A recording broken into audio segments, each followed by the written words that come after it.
ที่là tôi trưởng công đâyคือภูเขาประกวดครั้งที่สอง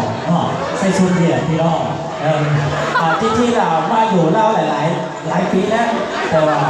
ก็เริ่มว่าภาษาเดี่ยวก็ค่อยได้emมาอยู่เราหลายปีออกภาษาเวียดเต่งน้อยนึง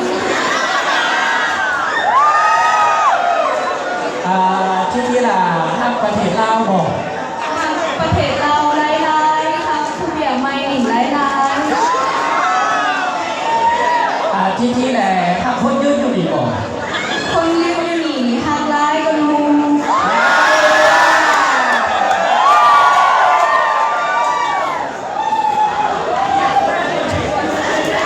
ต้องมีนี่วันนี้ได้แผลแล้วมีอยากจะผ่านทักทายไปได้ก็